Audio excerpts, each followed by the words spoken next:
बिस्मिल्लाहिर्रहमानिर्रहीम, अस्सलाम वालेकुम। आपका दोस्त सलमान हैदर। दुआ है परवरदिगार से कि उसने आपको और आपके अहले खाना को अपनी हिफ्ज़ ओमान में रखा हुआ। रात गए जस्टिस मज़हर अली अकबर नकवी साहब की कुछ फैमिली के साथ कुछ इंटरेक्शन हुई, तो उनकी तरफ से कुछ हमें मौक़िफ़ समझ आया कि वो सुप्रीम जुडिशल कौंसल के जिन्हें जो ये शो कॉज का नोटिस उनको भेजा है और 14 दिन का जो वक्त दिया, उसके मुतालिक फैमिली क्या रख रही है।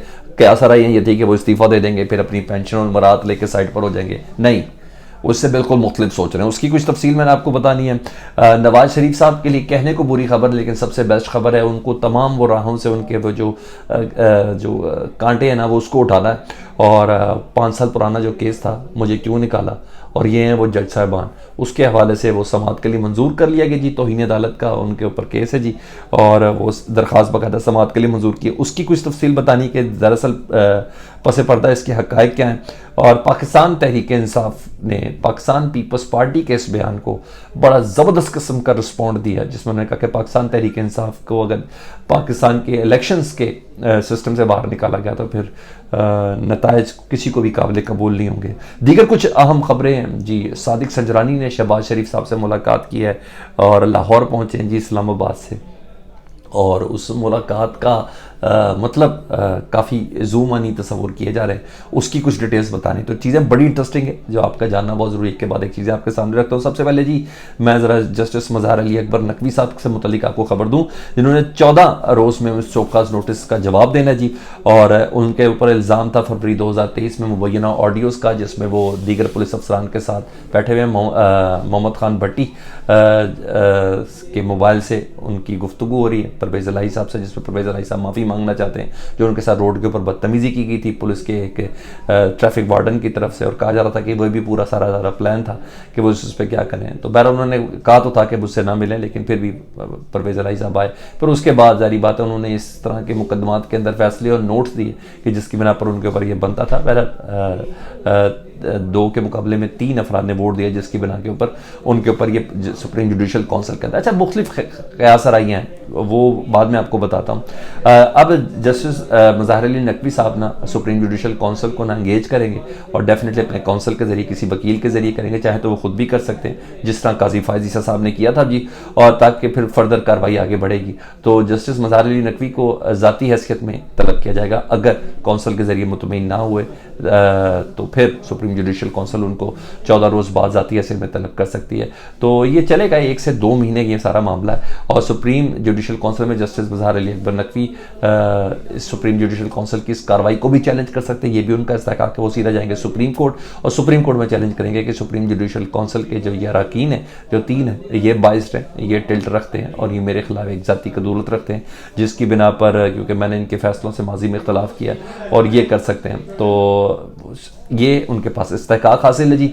और सुप्रीम जुडिशल कौंसिल फिर डेफिनेटली उस पर यह फैसला करेगी और सुप्रीम कोर्ट के अंदर ये जा सकते हो। सुप्रीम जुडिशल कौंसिल से अगर ये निकल गया, अगर जस्टिस मज़हर अली अकबर नकवी साहब ने इसको चैलेंज किया, जो उनका राइट है, तो कम अज़ कम जस्टिस काजी फ़ायज़ ईसा साहब को 5 रुकनी बेंच बनाना होगा, ठीक है, जस्टिस मज़हर अली अकबर नकवी साहब के खिलाफ, या इस रेफरेंस को सुनने के लिए। और हाँ, उसमें जस्टिस काजी फ़ायज़ ईसा साहब खुद मौजूद नहीं होंगे, जस्टिस एजाजुल एहसन मौजूद नहीं होंगे, और जस्टिस तारिक मसूद खुद भी वो उसके अंदर मौजूद नहीं होंगे। तो 5 रुकनी बेंच इसकी समाअत करेगा। ये ऑप्शन मौजूद है जस्टिस मज़हर अली अकबर नकवी साहब के ऊपर, अपने ऊपर इस वाले मामले को सुलझाने के लिए, ठीक है। अब ज़ाहिर बात सुप्रीम जुडिशल कौंसिल ही के अंदर ये सिर्फ 3 अफराद सुन सकते थे। अब ये किसी बेंच में शरीक नहीं हो सकते जस्टिस मज़हर अली अकबर साहब के हवाले से, ना काजी फ़ायज़ ईसा साहब, ना जस्टिस एजाजुल एहसन साहब, ना ही जस्टिस तारिक मसूद साहब। यानी बाकी रह गए 12 जजेस में से 12 जजेस रह जाएंगे, उसमें से 5 रुकनी बेंच सुनेगा। तो ख़ानदानी ज़राए कन्फर्म करें इन इतलात को कि जस्टिस मज़हर अली अकबर नकवी इस तरह का सोच भी नहीं रहे कि वो इस्तीफ़ा दे दें, क्योंकि ये ऑप्शन है उनके पास। अगर वो इस्तीफ़ा दे दे तो उनके पास पेंशन और दीगर मराहत जो है करोड़ों रुपए जो उनको मिलता है वो उनको मिल जाएगा अगर वो इस्तीफ़ा दे दे। तो उन्होंने कहा, सीना ठोक के कहा, मैं पूरे का पूरा इसका जवाब दूंगा, और ये सिर्फ और सिर्फ बदनीयती के ऊपर जानबूझ के एक ट्रैप करने के लिए मुझ पर ये रेफरेंस दायर किया गया है, और चाहे मुझे इसके लिए किसी किस्म का भी कॉम्प्रोमाइज़ करना पड़े।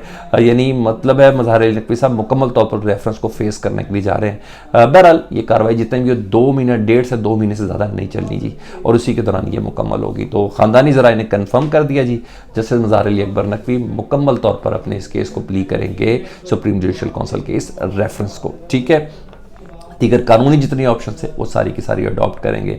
अच्छा जी, दूसरा नवाज शरीफ साहब के लिए नून लीग वाले करें बुरी खबर, मगर मैं कहता हूँ अच्छी खबर है जी, क्योंकि आस्ते आस्ते उनको तमाम मामला में क्लीन चिट देनी है। और जब क्लीन चिट देनी है तो आपको याद है 2018 में उन्होंने मुझे क्यों निकाला, रैली निकाली गई थी। जी हाँ, मैं उसका विटनेस था। मैं इस्लामाबाद हाउस से लाहौर के दाता साहब तक इनके साथ ही था। उसमें मुख्तलिफ जजेज़ और मुख्तलिफ अफराद के मुतल्लिक ये सब चीज़ें कही गई थी, पनामा पेपर्स और दीगर चीज़ों में ना। तो एक दरख्वास्त गुजार ने दरख्वास्त दी थी, तो ज़ाहिर बात है दरख्वास्त अभी तक खुली हुई थी। 2018 में उनके खिलाफ तौहीन अदालत की दरख्वास्त दायर की गई थी अदलिया मुखालिफ तकरीर के ऊपर जी। और अब 15 नवंबर को 5 साल बाद ये दरख्वास्त समाअत के लिए मुकर्रर कर दी। और आपको पता है ये समाअत कौन कर रहा है, कौन सुन रहा है? जी हाँ, one and only chief justice Islamabad high court justice Aamir Farooq साहब। जी हाँ, इस दरख्वास्त पर वही समाअत कर रहे हैं। फैसले का आपको और मुझे हम सबको अंदाज़ा है, क्योंकि जारी बात है सिर्फ ये पनामा केसेस नहीं, बाकी भी कई केसेस तमाम से एक साथ ज़्यादा उसको चिट लेनी है। और याद है इमरान खान साहब ने एक मजिस्ट्रेट साहिबा से बदतमीजी की थी, फिर उससे माफ़ियाँ भी मांगने के लिए गए थे, लेकिन यहाँ मामला कुछ और है। हाँ, ये मैं आपको बता दूँ, विद इन नून लीग ज़राए, नून लीग की जो क़यादत है वो ख़ुद भी चाहती है कि नवाज शरीफ साहब के केसेस एक साथ एकदम इतनी जल्दी ख़त्म ना हों। वो खुद चाह रहे कि ख़त्म ना हो, क्योंकि अगर वो कहते हैं अगर आहिस्ता आहिस्ता ख़त्म हो तो ताकि बेहतर है, क्योंकि बाद में इस्टेब्लिशमेंट फिर उन केसेस को ना जगा दे। यानी सिरे से उसको मंतकी अंजाम तक जड़ से ही उन केसेस को ख़त्म किया जाए। ये मुस्लिम लीग नून के अंदर अमूमी सोच पाई जाती है कि मियां मोहम्मद नवाज शरीफ साहब के केसेस इस तरीके से ना हो कि पूरी दुनिया कहे कि यार देखो इस्टेब्लिशमेंट पूरी पीछे लगी, रियासत पूरी पीछे लगी, जिसकी बिना पर ये तमाम केसेस ख़त्म किए जा रहे हैं। इस तरीके से हो कि थोड़ा सा नेचुरल कम अज़ कम लगे। और क्योंकि आपको पता है कभी का दिन बढ़े कभी की रातें, अभी इस्टेब्लिशमेंट इनके साथ है, कल को इनके मुखालिफ हो जाए, उन्हें कहा केसेस जड़ से ही ख़त्म कर दिए जाए। इस तरीके से नवाज शरीफ साहब के केसेस ख़त्म हो, चाहे भले इसमें थोड़ी देर ही लग जाए। तो ये खबर है जी। उधर पाकिस्तान तहरीक इंसाफ के हवाले से खबर है कि पीपल्स पार्टी के बिलावल साहब ने कहा था ना कि पीटीआई को मानस करके इलेक्शन काबिल कबूल नहीं होंगे। इस पर बाकायदा ऑफिशियल स्टेटमेंट आ गई है जी। पाकिस्तान तहरीक इंसाफ की कोर कमेटी का एलामिया जारी हुआ जी। उन्होंने कहा पीपल्स पार्टी की जिम्मेदार शख्सियत की जानिब से पीटीआई की शमूलियत के बगैर इंतखाबात को तस्लीम ना करने का बयान दुरुस्त सोच की अक्कास है। पाकिस्तान तहरीक इंसाफ बल्ले के निशान के साथ इंतखाबात में शिरकत करना चाहती है और इंतखाबात की साख और शफाफियत के लिए ज़रूरी है कि पाकिस्तान तहरीक इंसाफ बल्ले के निशान के साथ इंतखाबात में हिस्सा ले। और पाकिस्तान तहरीक इंसाफ मुनसफाना जो है इंतखाबात उनके इकदाम का खैर मकदम करती है। आइंदा हफ्ते, ये बड़ी अहम चीज़ है जी, उनकी कोर कमेटी के इजलास के बाद एलामिया उन्होंने कहा आइंदा हफ्ते से सियासी जमातों से राब्ते को हतमी शक्ल दी जाएगी। कल दोपहर को ये असद कैसर साहब ने कहा था कि इमरान खान साहब से हमने सियासी जमातों से राब्ते के हवाले से हमने मुशावरती नोट भेजा है, उनके जवाब के बाद कहेंगे। तो रात गए सियासी जमातों से राब्ते को हतमी शक्ल दी जाएगी, मतलब अगले हफ्ते से, यानी रवां हफ्ता कल से पीर, तो मुलाकातों का सिलसिला शुरू हो जाएगा। और पीपल्स पार्टी को भी इस बात का बहुत ज़्यादा अच्छे से अंदाज़ा है कि बेस्ट हल ये है कि नून लीग की मुखालफत में पाकिस्तान तहरीक इंसाफ के साथ मिलकर चले, वरना खुर्शीद शाह साहब जिस तरह 16 महीने की माफ़ी मांग रहे हैं, आगे भी वो माफ़ी ही मांगेंगे। हाँ, बहरा हनीफ अब्बासी साहब टिचकले लगाने से बाज नहीं आ रहे। उन्होंने कहा पीपल्स पार्टी को कहूँगा मेहनत कर, हसद ना कर। काश जो मेहनत नून लीग ने की हो वो पीपल्स पार्टी भी कर पाए, लेकिन बहरहाल वो ये कह रहे हैं। सादिक सजरानी साहब, आपको कुछ अंदाज़ा है, इस्टेब्लिशमेंट के बहुत ज़्यादा करीब तस्वुर किए जाते हैं। बलूचिस्तान की सियासत के अंदर तोड़ और मरोड़ के लिए भी उनका बड़ा अहम तरीन किरदार है। हर जगह पे हर गोट में फिक्स हो जाता है। पीडीएम के साथ भी फिक्स थे, इमरान खान साहब के साथ भी फिक्स थे, और ये सब चीज़ें थी।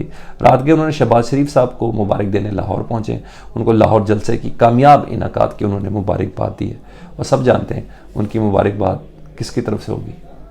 फीडबैक से मुतल्लिक़ ज़रूर आगाह कीजिएगा। अपना बहुत ख्याल रखें। अल्लाहुम्मा सल्ली अला मुहम्मद व अला मोहम्मद।